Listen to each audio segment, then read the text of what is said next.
श्रोताओं नमस्कार। विज्ञान पत्रिका के इस अंक में मैं प्रियंका आप सभी का स्वागत करती हूँ। श्रोताओं 14 जून को प्रत्येक वर्ष वर्ल्ड ब्लड डोनर डे मनाया जाता है और हर वर्ष इसका एक थीम डिसाइड किया जाता है। इस बार का थीम है give blood give plasma share life share often. और इस विषय पर बात करने के लिए हमारे साथ आकाशवाणी के स्टूडियो में उपस्थित हैं डॉक्टर किरण चौधरी। आप सीनियर ब्लड बैंक ऑफिसर हैं Atal Bihari Vajpayee institute of medical sciences और डॉक्टर राम मनोहर लोहिया अस्पताल में। स्वागत है आपका हमारे कार्यक्रम में। बहुत बहुत धन्यवाद आपको मुझे बुलाने के लिए। सबसे पहले वर्ल्ड ब्लड डोनर डे के इतिहास और इसकी पृष्ठभूमि और इसके महत्व के बारे में बताइए। वर्ल्ड ब्लड डोनर डे एक बहुत ही इम्पॉर्टेंट डे है हमारे लिए, स्पेशली जो भी ब्लड बैंक से एसोसिएटेड हैं और जो हमारे रक्तदाता हैं। और ये पूरे विश्व भर में 14 जून को मनाया जाता है।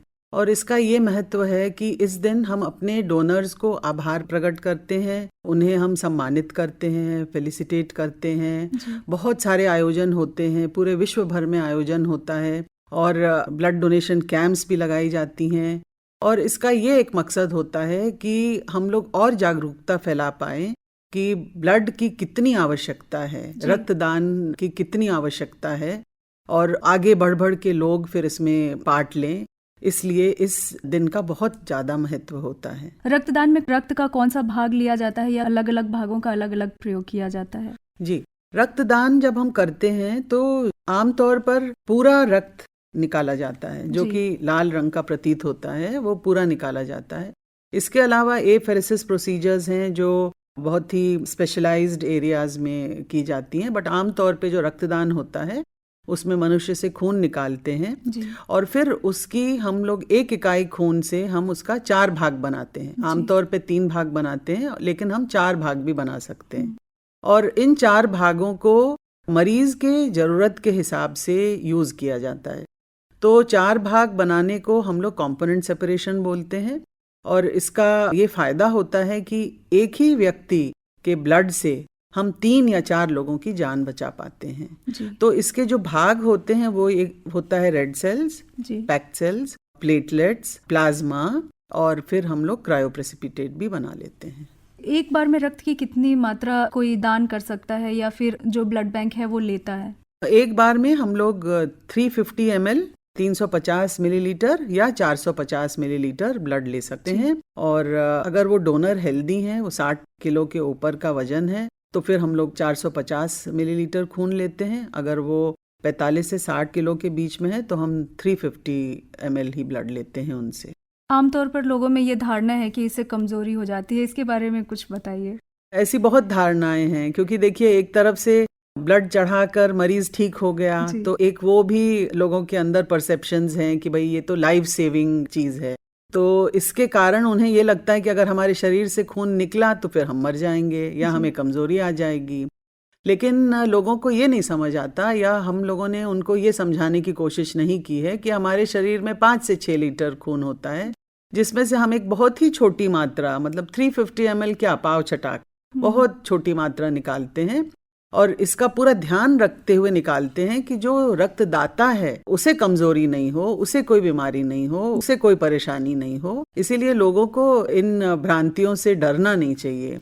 और आमतौर पे जो सबसे कॉमन है कि कमजोरी हो जाएगी, हम अपना रोज का रूटीन काम नहीं कर पाएंगे, हमें परेशानी होगी, हम बहुत अच्छा खाना नहीं खाते हैं तो फिर हमारे में वापस खून नहीं बनेगा, और ऐसी चीजें जनरली हम लोगों को सुनने को मिलती हैं। लेकिन ये सारी भ्रांतियां हैं। ये भी सुनने में आता है कि जो वृद्ध हैं उनको नहीं खून देना चाहिए, या फिर जो प्रेग्नेंट लेडीज हैं उनको नहीं देना चाहिए, या फिर और भी कुछ ऐसे हैं कि आप देखने में बहुत दुबले हैं तो आप मत दीजिए। क्या ये सब भी धारणाएं हैं या फिर इसमें कोई सच्चाई है? नहीं, इसका बहुत साइंटिफिक बेसिस है और ये सारा क्राइटेरिया फिक्स किया जाता है। गवर्नमेंट के सीनियर लोग जो होते हैं और ट्रांसफ्यूजन मेडिसिन डिपार्टमेंट के जो बहुत ही ज़्यादा ज्ञानी लोग होते हैं, उनके द्वारा ये एविडेंस बेस पे तय किया जाता है। तो जैसे हम लोगों का है कि मिनिमम वेट 45 किलो होना ही है, हीमोग्लोबिन 12.5 उनका होना ही है, उनकी आयु 18 से 65 वर्ष के बीच में होनी चाहिए, और प्रेग्नेंट लेडीज को तो नहीं देना होता है। तो बेसिक ये जो क्राइटेरिया है, ये जो फुलफिल करते हैं उन्हीं लोगों का ही ब्लड लिया जाता है। जी। रक्तदान का इच्छुक व्यक्ति कहाँ संपर्क कर सकता है? कई बार होता है लोग जानकारी के अभाव में रक्तदान करना तो चाहते हैं लेकिन नहीं कर पाते हैं। आजकल वेबसाइट पे बहुत सारा इन्फॉर्मेशन है और किसी भी ब्लड बैंक में वो जा सकते हैं, वहाँ जाके रक्तदान कर सकते हैं, या उनके घर के आसपास या उनके वर्क प्लेस के आसपास कोई शिविर लगा हुआ हो, वहाँ जाके दान कर सकते हैं। और अगर वो उस दिन नहीं भी कर सकते हैं तो वो प्रायर अपॉइंटमेंट ले सकते हैं ब्लड बैंक से जाके कि भाई मैं इस दिन आना चाहता हूँ, फलाने दिन में रक्त देना चाहता हूँ। तो ये सारी सुविधाएं हैं और बहुत ब्लड बैंक हैं, बिल्कुल डिस्ट्रिक्ट लेवल तक भी बहुत सारी ब्लड बैंक्स हमारे देश में हैं। तो वो जाकर और उनके साथ में टाई अप कर सकते हैं। तो ऐसे व्यक्ति को किस तरह की स्वास्थ्य जांच से गुजरना होगा, क्योंकि इस तरह तो ब्लड बैंक शायद ब्लड ना लेता हो? जी, तो वहाँ हमारे यहाँ डॉक्टर्स रहते हैं, मेडिकल ऑफिसर्स रहते हैं, और पहले तो जो रक्तदाता होते हैं उनको एक क्वेश्चनर भरना पड़ता है, एक फॉर्म भरना पड़ता है। उस फॉर्म में सारा इन्फॉर्मेशन रहता है, एक तो उनके बारे में इन्फॉर्मेशन रहता है और उनसे कई सवाल पूछे जाते हैं जी। उन सवालों का उन्हें जवाब देना होगा और उसके बाद एक mini medical checkup examination type का होता है जिसमें डॉक्टर्स भी कुछ और सवाल पूछते हैं, उनके मेडिकल हिस्ट्री पूछते हैं, कोई ऑपरेशन हुआ कि नहीं, गर्भवती है कि नहीं, कोई रेगुलर बेसिस में दवा वो ले रहे हैं कि नहीं, या कोई पर्टिकुलर बीमारी से वो त्रस्त तो नहीं थे इन द पास्ट ऑल्सो। ऐसे बहुत सारी चीजें पूछी जाती हैं और बेसिक वही टेस्ट है जो मैंने आपको बताया। ब्लड ग्रुप करेंगे, हीमोग्लोबिन करेंगे, वेट करेंगे, उम्र पूछेंगे, और अगर वो ये सारे क्राइटेरिया को फिट करते हैं और कोई ऑब्वियस मेडिकल हिस्ट्री नहीं होती है, ब्लड प्रेशर लिया जाता है, सारी हिस्ट्री ली जाती है। तो अगर वो हिस्ट्री उनसे नहीं मिलती है तो फिर वो एक रक्तदाता बन जाते हैं। अगर कोई ऐसी परेशानी होती है तो वहाँ के मेडिकल ऑफिसर उन्हें मना कर देते हैं, कई बार उन्हें डेफर कर देते हैं, टेम्पररी डेफर कर देते हैं कि भाई आप कुछ महीने में वापस आ जाइए।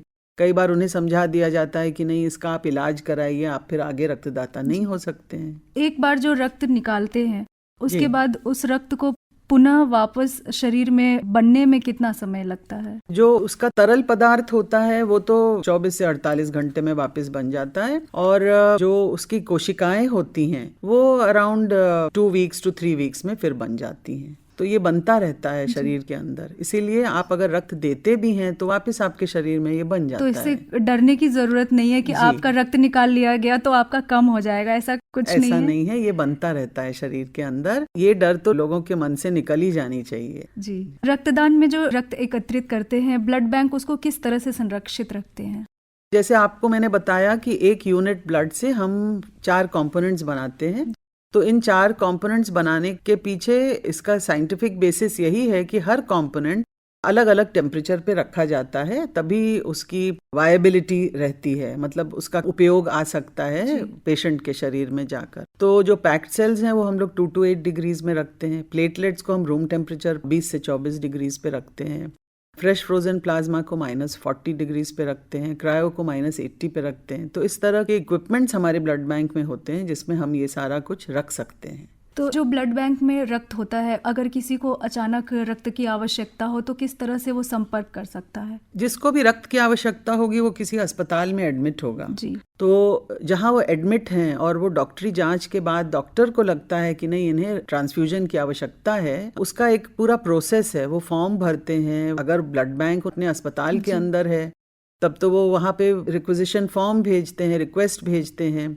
उसके बाद ब्लड बैंक पेशेंट के ब्लड ग्रुप के हिसाब से अपने पास जो ब्लड है उसके साथ उसकी जांचें करता है, उसको कंपैटिबिलिटी टेस्टिंग या क्रॉस मैच करता है कि भाई ये यूनिट अगर मरीज के शरीर में चढ़ेगा तो उसे कोई रिएक्शन तो नहीं हो जाएगा, ये देखा जाता है और फिर उसको इशू किया जाता है। और जिन हॉस्पिटल्स में अपना ब्लड बैंक नहीं है तो रीजनल सेंटर्स के साथ में वो कनेक्टेड होते हैं जी। तो उनके मरीज के लिए उनको रीजनल सेंटर जाना पड़ता है और वहाँ सेम प्रक्रिया फॉलो की जाती है और वहाँ से फिर उन्हें ब्लड मिल जाता है। इसमें मरीज के संबंधियों को रक्तदान भी करना पड़ता है? देखिए, ये वही डिमांड एंड सप्लाई की बात है। हम इतना बड़ा आयोजन क्यों कर रहे हैं? क्योंकि हम ये चाहते हैं कि लोग इतने जागरूक हो जाएं कि वो वेट नहीं करें कि मेरे घर का कोई व्यक्ति बीमार पड़ेगा तभी मैं जाके ब्लड दूंगा। और अगर वो रेगुलर बेसिस में हर 3 महीने में आकर ब्लड देते रहेंगे तो ब्लड बैंक के पास इतना ज्यादा रक्त रहेगा कि वो किसी भी पेशेंट को देने के समय ये नहीं डिमांड करेंगे कि भाई आपके किसी रिश्तेदार को जमा करना चाहिए तब हम देंगे, क्योंकि इसका शेल्फ लाइफ होता है, ये तो हमेशा रखा नहीं जा सकता है। तो इसीलिए ब्लड बैंक शेल्फ लाइफ कितना होता है? शेल्फ लाइफ 35 से 42 दिन होता है रेड सेल्स का, और बाकी के भी अलग अलग शेल्फ लाइफ्स हैं।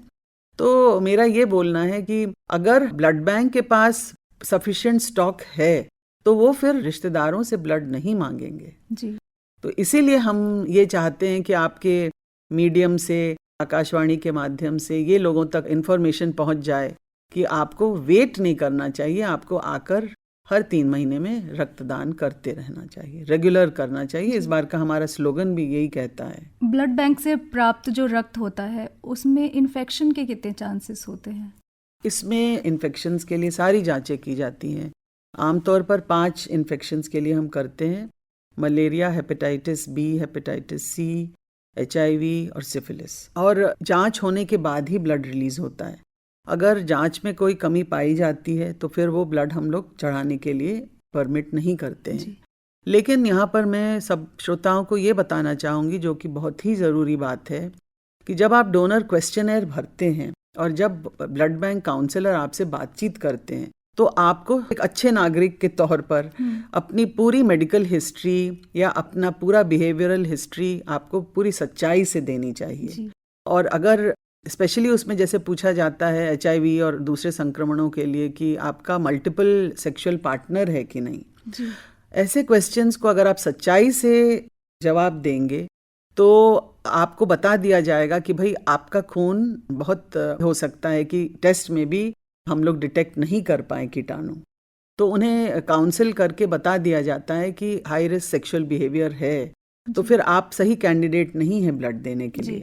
तो वैसे केसेस हम मिस कर जाएंगे अगर डोनर सच्चाई से अपनी पूरी मेडिकल हिस्ट्री और बिहेवियरल हिस्ट्री नहीं दे। तो लोगों को सच्चाई से क्वेश्चनर भरना चाहिए और पूरी ईमानदारी से अपनी हिस्ट्री देनी चाहिए। रक्तदान को बढ़ावा देने के लिए सरकार की तरफ से कैसे प्रयास चल रहे हैं? सरकार तो बहुत एक्टिवली इन्वॉल्व है कि लोगों में जागरूकता फैले और लोग आए। जैसे बहुत बढ़ावा दिया जाता है कैंप्स होल्ड करने को, और जिस तरीके से हम ये 14 जून का दिन मनाते हैं वर्ल्ड ब्लड डोनर डे, उसी तरीके से 1 अक्टूबर को नेशनल ब्लड डोनेशन डे मनाया जाता है जी। वो भी इसी के तौर पे मनाया जाता है, लेकिन वो एक नेशनल फेस्टिवल की तरह होता है और उसमें भी बहुत जागरूकता फैलाने की कोशिश की जाती है। कैंप्स ऑर्गेनाइज होते हैं, वेबिनार्स होते हैं, आजकल तो आपको पता है कि सोशल मीडिया के माध्यम से भी होते हैं। फिर बहुत सारे स्टार्स इन्वॉल्व होते हैं, उनका होता है, बैनर्स हैं, जैसे रेडियो टॉक्स वगैरह हो गए, टेलीविज़न इंटरव्यूज़ हो गए, इस तरह की चीज़ों में सरकार लगी हुई है। और बहुत सारे बड़ी बड़ी कंपनियां as part of their corporate social responsibility, वो लोग भी बहुत ज़्यादा ब्लड बैंक कैंप्स लगाने के लिए वो बहुत ज़्यादा इच्छुक रहते हैं और फिर हम लोगों को अप्रोच करते हैं और हम लोग कैंप्स लगाते हैं। तो इस तरीके से धीरे धीरे यही देखा गया है कि जागरूकता तो बहुत ही फैल रही है अभी लोगों के बीच में। और अभी जैसे वो ट्रेन एक्सीडेंट का डिजास्टर हुआ, उसमें भी हमने देखा कि कितनी बड़ी मात्रा में लोग ब्लड देने के लिए आए थे। तो ये जागरूकता तो धीरे धीरे फैल रही है और सरकार भी इस चीज में पुरजोर कोशिश कर रही है। तो श्रोताओं, आपने सुना ना, आप अगर स्वस्थ हैं, आप 45 kg के हैं, आपका हीमोग्लोबिन 12.5 है और आप 18 से 65 वर्ष की उम्र में हैं, तो आप बेझिझक अपना रक्तदान कर सकते हैं और रक्तदान करके आप कई जिंदगियों को बचा सकते हैं। डॉक्टर किरण चौधरी, आप हमारे स्टूडियो में आई, आपने इतनी अच्छी जानकारी दी, आपको बहुत बहुत धन्यवाद। बहुत बहुत धन्यवाद आपको भी। विज्ञान पत्रिका में आज बस इतना ही। प्रियंका को दीजिए अनुमति। नमस्कार।